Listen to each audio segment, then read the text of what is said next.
Hideji crossed the street and stood in front of the 2-story structure.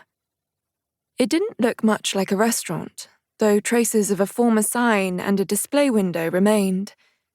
2 squares of white paint had been scruffily applied to the exterior wall.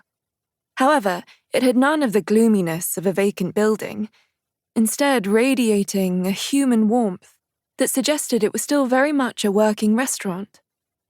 While its appearance might have been off-putting to the average tourist, the smells drifting out were enticing, and from inside came the sound of cheerful banter.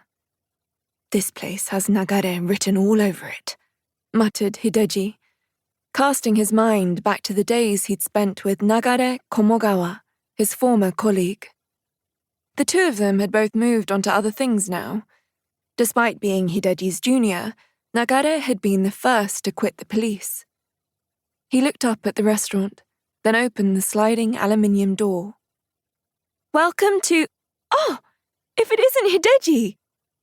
Koishi Kamogawa, a round tray in her hands, froze with surprise. Koishi was Nagare's only daughter, and Hideji had known her since she was a baby. "Koishi! Well, aren't you all grown up?" said Hideji, removing his coat. "Hideji, is that you?" called Nagare as he emerged from the kitchen in his white apron. "So this is your place after all," said Hideji, grinning broadly at Nagare. "I can't believe you found us. Please, take a seat. Sorry the place isn't much to look at." Nagare wiped down the red cushion of one of the chairs. "I guess I haven't lost my intuition yet," said Hideji, blowing into his numb hands to warm them as he sat down. "How many years has it been, you reckon?" asked Nagare as he removed his chef's hat. "I suppose the last time was your wife's funeral." "You were a real help that day," said Nagare, bowing in gratitude. Koishi followed suit. "I don't suppose you could rustle something up for me. I'm ravenous," said Hideji, glancing sideways at a young man who was shoveling down a bowl of katsudon. "I usually ask first-time customers to leave it up to the chef," said Nagare. "Sounds good to me," said Hideji, meeting Nagare's gaze. "Coming right up then. Just give me a moment," said Nagare, donning his hat again as he turned away.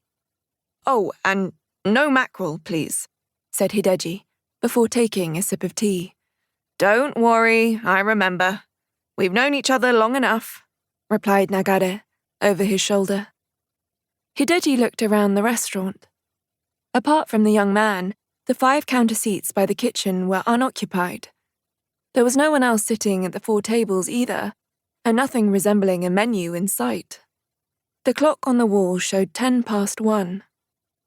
"Koishi, can I get some tea?" said the man eating katsudon, setting his now empty bowl down on the counter. "You shouldn't wolf your food down like that, Hiroshi. It's bad for your digestion," said Koishi, pouring tea from a small Kiyomizu-ware teapot. Meanwhile, Nagare brought out Hideji's food on a tray. "Looks like quite the feast," said Hideji, his eyes widening. "Not really. They call it Kyoto comfort food these days. But in the past, no one would have dreamed of charging people money for simple fare like this. Still, I thought it might be the sort of thing you'd enjoy." Nagare was unloading various dishes and small bowls from the tray, arranging them one by one on the table. "You're not wrong. Looks like your intuition hasn't faded either."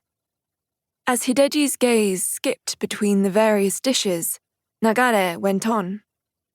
"Stewed arame and deep-fried tofu, okara croquettes, kikuna leaves dressed with sesame and miso, kurama-style sardine, hirose tofu ball in broth, pork belly simmered in kyobancha tea, fresh tofu curd with sour plum paste.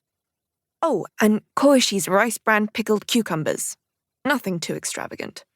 If anything, the highlights are probably the firmly cooked goshu rice and the miso soup with ebi imotaro. Anyway, enjoy the meal. Oh, and make sure you put a good sprinkle of sansho pepper on the soup. It'll warm you right up."